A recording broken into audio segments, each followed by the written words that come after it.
नमस्कार दोस्तों। यदि आप भी अपने घर में या दो मूर्ति पूजा घर में एक साथ रखते हैं तो आपको सावधान हो जाना चाहिए। राधे राधे दोस्तों, हर हर महादेव, जय श्री कृष्ण। कैसे हैं आप सभी लोग? आई होप कि सभी कोई अच्छे होंगे, मस्त होंगे, स्वस्थ होंगे। और दोस्तों, आपको अपने घर के पूजा घर में या दो मूर्तियां एक साथ भूल कर भी कभी नहीं रखनी चाहिए। दोस्तों, आपको भयंकर वास्तु दोष लग जाएगा, जिससे कि शायद ही इसका निवारण हो पाएगा। जी हाँ दोस्तों, आपको कंगाल होने में बिल्कुल भी देरी नहीं लगेगी अगर आप भी यह गलती करते हैं।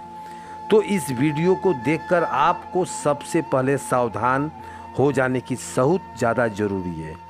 दोस्तों, हमारे हिंदू धर्म में प्रत्येक घर में भगवान का एक पूजा स्थल अवश्य होता है, या फिर यूँ कहें तो एक छोटा सा प्यारा सा भगवान का मंदिर तो अवश्य ही होता है, जहाँ पर हम प्रतिदिन अपने प्रभु की पूजा अर्चना करते हैं। दोस्तों, भगवान को हम नहलाते हैं, उन्हें कपड़े पहनाते हैं, उनको चंदन लगाते हैं, उनको भोग लगाते हैं, और यह सब हम नित्य ही करते हैं, क्योंकि मित्रों, हमारे घर में बनाया हुआ जो पूजा का स्थान होता है ना, वह एक ईश्वर से संपर्क करने का हमारे घर के लिए एक माध्यम होता है। दोस्तों, अगर घर में पूजा घर ना हो तो हमारे घर में सकारात्मक ऊर्जा का कभी भी संचार नहीं हो पाएगा, क्योंकि यही एक वह जगह होती है जहाँ से हमारे घर में सदैव सकारात्मक ऊर्जा का संचार करती रहती है।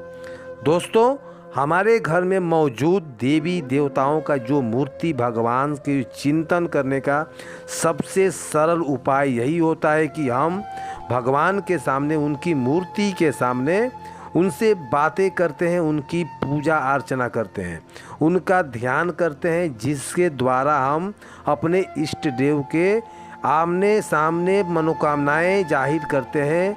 हम दोस्तों, अक्सर कई बार आप लोग भी ऐसा देखा होगा कि आपकी पूजा का आपको पूरा फल नहीं मिल पाता है। अपने भगवान की बहुत सारी पूजा की, अर्चना की, उनके सामने आप जो भी मनोकामनाएं की पूरा नहीं हो पाता वह सब जो है, लेकिन फिर भी आपको आपकी पूजा का पूरा फल नहीं मिल पाता है। आपके घर में पूजा तो होता है, इसके बावजूद भी आपके घर में सुख शांति नहीं रहती। आपके घर में प्रत्येक सदस्य के बीच में लड़ाई झगड़ा होते रहते हैं, किसी न किसी बात को लेके वाद विवाद होते रहते हैं, चाहे वह बड़ी बात हो या छोटी बात हो। थोड़ी ही देर में हर सदस्य आपस में विवाद पैदा कर देता है।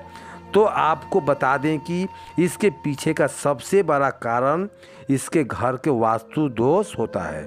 दोस्तों, वास्तु दोष वास्तु शास्त्र के अनुसार कहा जाता है कि घर में उत्पन्न होने वाले सभी अशुभ संकेत और नकारात्मक वातावरण का कारण मंदिर में रखे जाने वाली भगवान का मूर्ति भी हो सकती है। आप बिल्कुल सही सुन रहे हैं दोस्तों। आप सब तो यह समझते ही होंगे कि हमारे मन में आया हम भगवान की वह मूर्ति उठा लें और अपने मंदिर के लगा दी, लेकिन आपको थोड़ा सा सचेत और सावधान रहने की ज़रूरत है। सावधान दोस्तों, भगवान की मूर्ति रखने से पहले आपको थोड़ा ध्यान देना चाहिए, या फिर आपको अपने घर में मंदिर का निर्माण अगर वास्तु दोष के हिसाब से नहीं किया है तो आप अपने घर में वास्तु दोष आ सकता है। तो इन सभी दोस्तों, इनको दूर करने के लिए आप अपने घर के वास्तु नियमों का पालन करोगे तो निश्चित ही हम इन दोषों से मुक्ति पा लेंगे। दोस्तों, वास्तु शास्त्र में कुछ ऐसी विधि विधान और नियम बताए जाते हैं, अगर आपने यह नियम एक तो शास्त्रीय और वैज्ञानिक दोनों आधार पर बनाए गए हैं, तो यदि हम इन नियमों का अच्छे तरीके से पालन करेंगे तो इससे आपके घर में कभी भी कोई अशुभ घटना नहीं घटेगी। नहीं तो दोस्तों, इससे आपके घर में सदैव सुख शांति और खुशियाँ बनी रहेगी। दोस्तों, आपको बता दें कि घर के मंदिर में देवी देवता का मूर्ति रखने से भी वास्तु शास्त्र के नियम बताए जाते हैं। किन देवी देवताओं की मूर्ति हमें अपने घर में रखना वर्जित माना गया है, या फिर किन देवी देवताओं का मूर्ति हमें अपने घर के एक साथ नहीं रखनी चाहिए, और किन देवी देवताओं का मूर्ति साथ में रखना बहुत ही ज़्यादा शुभ होता है।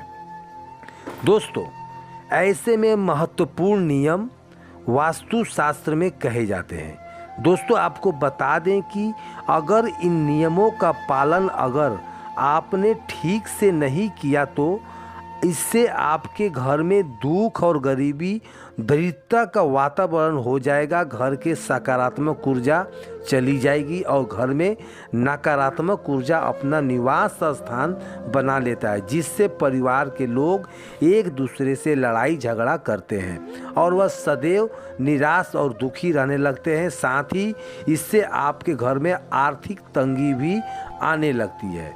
दोस्तों इसके बिना किसी कारण से आपके घर में धन का खर्चा भी बढ़ जाएगा। दोस्तों बहुत ज़्यादा परिश्रम करने के बाद भी आपको किसी भी तरह का सफलता नहीं मिलेगी।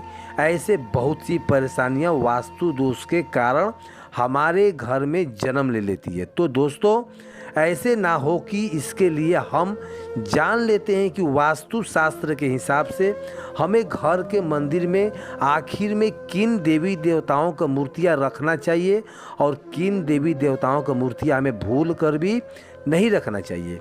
इसके साथ ही सुख समृद्धि की प्राप्ति के लिए हमें कौन कौन से देवी देवताओं का मूर्तियाँ एक दूसरे के पास में अवश्य रखनी चाहिए। तो वास्तु शास्त्र के अनुसार अगर आप कुछ विशेष देवी देवताओं की मूर्तियां को एक दूसरे के पास में अपने घर के मंदिर में रख लेंगे तो इसके आपको बहुत सारे अच्छे परिणाम प्राप्त होंगे। मगर इसके साथ ही अगर आपने कुछ देवी देवताओं की मूर्तियां को अपने घर के मंदिर में या फिर साथ में रख लिया तो इससे आपको बहुत ही ज़्यादा अशुभ परिणाम देखने को मिल सकता है। क्योंकि दोस्तों हमारे वास्तुशास्त्र में कुछ ऐसी देवी देवताओं की मूर्तियाँ एक दूसरे के साथ में रखने से मना ही किया जाता है। तो दोस्तों चलिए जान लेते हैं कि वह कौन सी मूर्तियाँ हैं जिसको हम कभी भी एक साथ नहीं रख सकते। तो दोस्तों वीडियो में आगे बढ़ने से पहले अगर आपसे हाथ जोड़कर निवेदन है कि वीडियो को एक लाइक ज़रूर करें और चैनल को सब्सक्राइब जरूर कर लें ताकि आपके पास सबसे पहले हमारा वीडियो पहुंचे और बेल आइकन बटन को दबाना ना भूलें। तो दोस्तों अपने दोस्त के पास वीडियो को शेयर जरूर करें और कमेंट बॉक्स में लिख दें जय माँ लक्ष्मी, आपका हमारे घर में स्वागत है। दोस्तों सबसे पहले यह जान लेते हैं कि घर के मंदिर में आखिर में हमें कौन सी देवी देवताओं की मूर्तियाँ अवश्य रखनी चाहिए। तो दोस्तों बता दें कि इससे सबसे पहले जो भगवान गणेश की मूर्ति होती है, जैसे कि आप सभी जानते होंगे कि श्री गणेश जी जो प्रथम पूजनीय कहा जाते हैं और गणेश की जो विघ्नहर्ता भी कहते हैं। तो इसके लिए आपके घर के मंदिर में गणेश जी की मूर्ति होना बहुत ही ज़्यादा ज़रूरी होता है। दोस्तों आपको यह बात पता होना चाहिए कि गणेश जी की तस्वीर पूजा घर में कभी भी एक से अधिक नहीं होना चाहिए। दोस्तों विशेष तौर पे अगर गणेश जी की तस्वीर ऐसी हो जो कि माता लक्ष्मी के साथ हो और उनके बाएं तरफ विराजमान हो तो यह बहुत ही ज़्यादा अच्छा माना जाता है। क्योंकि दोस्तों ऐसे मूर्ति घर में सभी तरह का परेशानियां और दुख को नाश करता है और नकारात्मक ऊर्जा को दोष को भगाता है और सकारात्मक ऊर्जा को नज़दीक लाता है। इससे आपको धन लाभ भी होता है। अब बात करते हैं दोस्तों दूसरी प्रतिमा की ओर जो खुद माता लक्ष्मी का है। और दोस्तों धन और समृद्धि का माता लक्ष्मी को बहुत बड़ा प्रतीक माना जाता है। अगर आप चाहते हैं कि आपके घर में धन और सुख समृद्धि आती रहे तो आपको अपने घर के मंदिर में पूजा स्थल में माता लक्ष्मी का एक मूर्ति तस्वीर अवश्य ही रखनी चाहिए। मगर आपको यह बात पता होनी चाहिए कि घर के पूजा स्थान में माता लक्ष्मी की अकेली तस्वीर घर के वास्तु दोष के लिए जो है आमंत्रित करती है। इसलिए आप इन बात को जरूर ध्यान में रखें कि आप माता लक्ष्मी की मूर्ति का तस्वीर जो है श्री नारायण के साथ ही रखें। क्योंकि दोस्तों जगत के पालनहार भगवान नारायण माता लक्ष्मी के स्वामी यानी कि पति हैं और माता लक्ष्मी भगवान नारायण के बिना वह किसी भी घर में नहीं रहती। और अगर आप चाहते हैं कि माता लक्ष्मी सदैव आपसे प्रसन्न रहे तो उनके लिए आपको सदैव माता लक्ष्मी से पहले भगवान नारायण की पूजा करनी चाहिए, क्योंकि दोस्तों ऐसा करने से घर में संपन्नता, वैभव और सदैव सुख शांति बना रहता है। अगर आप पहले भगवान विष्णु की, माता लक्ष्मी की पूजा करेंगे तो ऐसे में माता लक्ष्मी के साथ साथ आप भगवान नारायण का भी आप बहुत ज़्यादा प्रसन्न कर पाओगे। और दोस्तों साथ ही ध्यान में रखने योग्य बात यह है कि माता लक्ष्मी और भगवान गणेश जी की संयुक्त रूप से पूजा अवश्य ही करनी चाहिए। मित्रों चलिए अब बात करते हैं तीसरी तस्वीर की, तो वह है संकट मोचन हनुमान यानी कि बाहुबली हनुमान। दोस्तों प्रतिमा वास्तु की माने तो घर के मंदिर में हनुमान जी की एक मूर्ति या तस्वीर आपको जरूर रखनी चाहिए। घर के सभी वास्तु दोष, घर के लड़ाई झगड़ा सभी को ख़त्म करने के लिए दोस्तों इसके साथ ही घर पर अचानक ही अगर कोई संकट आने वाला होता है तो वह भी संकट मोचन बाहुबली हनुमान जी यानी कि बजरंग बली की कृपा उस पर चली जाती है और उससे आप टल जाते हैं। तो दोस्तों इसी के साथ ही आप इस बात का भी ध्यान रखें कि हनुमान जी की आपको हमेशा बैठी हुई मूर्ति का पूजा स्थल में तस्वीर लगानी चाहिए। इससे घर में सदैव सुख शांति और समृद्धि आती रहती है। तो दोस्तों चलिए अब जानते हैं चौथी तस्वीर या कि मूर्ति के बारे में। दोस्तों भगवान राम दरबार की तस्वीर आपको अपने घर में ज़रूर लगानी चाहिए। दोस्तों अगर आप चाहते हैं कि घर में सभी के बीच में सदैव प्रेम और विश्वास एकदम से बना रहे और घर की सभी पारिवारिक जो लड़ाई झगड़ा है वह ख़त्म हो जाए, तो इसके लिए आपको भगवान राम दरबार वाली तस्वीर अवश्य लगानी चाहिए। तो यह मूर्तियाँ आपको पूजा घर में अवश्य रूप से रखनी ही चाहिए। इसके अलावा आप जिस देवी देवता की पूजा करते हैं तो इसके इष्ट देव उसको भी आप अपने घर के मंदिर में रख सकते हैं। दोस्तों आपको एक बात का और विशेष रूप से ध्यान रखना चाहिए, आपको कभी भी अपने पूर्वज या कि अपने अमृत माता पिता, अपने गुरु की तस्वीर को कभी भी भगवान के मंदिर में नहीं रखना चाहिए, क्योंकि दोस्तों ऐसा करने से हमें घोर पाप लगता है, क्योंकि हम तो एक इंसान हैं और वह भगवान है। अगर हम अपने पूर्वज को भगवान के सामने दर्शा देंगे तो वह गलत होगा। हम यह नहीं कहते हैं कि वह पूजनीय नहीं है।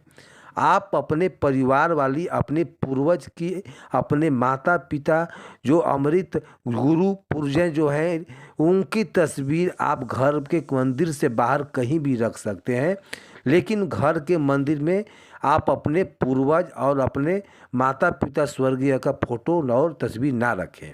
तो दोस्तों चलिए अब जान लेते हैं कि आखिर में घर के मंदिर में हमें किन देवी देवताओं का तस्वीर को कभी भी एक साथ नहीं रखना चाहिए। तो दोस्तों आपको बता दें कि जिसकी पूजा हम यह तस्वीर या मूर्ति एक साथ होती है उससे घर के राजयोग बनता है। मित्रों अगर हम अपने घर के पूजा स्थल में कुछ मूर्तियां साथ में कुछ अन्य मूर्तियां भी रखते हैं तो आप यकीन नहीं मानोगे कि आपकी किस्मत यकीनन बदल जाती है और देखते ही देखते हमारे जीवन की सारी कंगाली धीरे धीरे समाप्त हो जाती है। तो इसमें सबसे पहले अगर हम किसी मूर्ति की बात करें तो आप भगवान कृष्ण के भक्त हैं और उनकी मूर्ति घर के मंदिर में रखे हैं तो उनके साथ आपको राधा रानी की मूर्ति अवश्य ही रखनी चाहिए। अगर आप देखो भगवान जो होते हैं श्री कृष्ण लड्डू गोपाल के रूप में पूजे जाते हैं, तो राधा रानी की मूर्ति रखो या न रखो वह आपकी मर्जी है, लेकिन अगर आप भगवान कृष्ण जब बड़े रूप में थे अगर आप उसे रूप में भगवान कृष्ण की मूर्ति अपने घर में रखे हैं तो उनके साथ राधा रानी होना बहुत ही ज़रूरी होता है, क्योंकि दोस्तों कहा जाता है जहाँ पर राधा रानी होती है वहाँ पर भगवान श्री कृष्ण खुद ही चले आते हैं। दोस्तों, अगर हो सके तो आप भगवान श्री कृष्ण और राधा रानी की जुड़ी हुई मूर्ति ही अवश्य खरीदें और अपने घर के पूजा स्थान में, क्योंकि मूर्ति जो होता है प्रेम पूर्वक मूर्ति होती है, जिस पे घर की मूर्ति तस्वीर जो लगी होती है, उस घर में पति पत्नी बाप बेटे और माता पिता परिवार में झगड़ा लड़ाई कभी नहीं होता है। इसके बीच में सदैव ऐसे ही भगवान कृष्ण और राधा रानी की तरह प्रेम बना ही रहता है और इससे घर में सदैव धन धान्य की वृद्धि होती है। अब बात करते हैं दोस्तों, किन भगवान की मूर्ति या फिर तस्वीर हमें पूजा घर में कभी भी एक साथ नहीं रखनी चाहिए। तो आपको बता दें कि पूजा घर में हमें कभी भी भगवान विष्णु और भगवान शंकर और ब्रह्मा विष्णु का जो है पुत्र जो है फोटो नहीं रखनी चाहिए। जी हाँ दोस्तों, इन 3 देवी देवताओं का साथ में हमें पूजा नहीं करनी चाहिए। दोस्तों, इसके पीछे का एक कारण यह है कि तीनों देवताओं का पूजा पद्धति से अलग अलग होती चाहिए, क्योंकि भगवान नारायण की पूजा तुलसी पत्र के बिना अधूरी मानी जाती है। अगर आप भगवान नारायण की पूजा करते हैं, अगर आपने उनकी पूजा के तुलसी पत्र नहीं रखा है, तो समझो वह पूजा पूरी नहीं होती है। और वहीं पर अगर देखा जाए तो भगवान भोलेनाथ पर कभी भी तुलसी का पत्ता भूल कर भी नहीं चढ़ाया जाता। दोस्तों, शास्त्रों में बताया जाता है कि ब्रह्मा की पूजा करना घरों में वर्जित माना गया है। ब्रह्मदेव की पूजा करना हमारे घर में अश्वेत का प्रतीक होता है। आपने देखा होगा कि कभी भी किसी घर में ब्रह्मदेव का पूजा नहीं होता है। तो इसलिए घर में कभी भी इन देवताओं का एक साथ प्रतिमा नहीं रखना। अपने घर के तुरंत यदि रखे हो तो उसे अलग कर दो। अगर आपको इन तीनों देवी देवताओं का तस्वीर एक साथ अपने घर में लगा कर रखी है, तो आप घर के मंदिर में इन्हें हटा दें। इन देवी देवताओं का तस्वीर कभी भी भूल कर भी एक साथ नहीं रखनी चाहिए। तो दोस्तों, यह थी वह जानकारी जो आपको सदैव ध्यान रखनी चाहिए। यह सब बहुत ही महत्वपूर्ण जानकारी है। आपको YouTube पर कभी भी यह जानकारी नहीं मिलेगी। अगर आपको यह जानकारी पसंद आई हो तो कमेंट बॉक्स में हर हर महादेव, जय माँ लक्ष्मी, आपका हमारे घर में स्वागत है ज़रूर लिखना। कल मिलेंगे किसी और नई जानकारी के साथ। तब तक के लिए हमें इजाज़त दीजिए। जय माँ लक्ष्मी।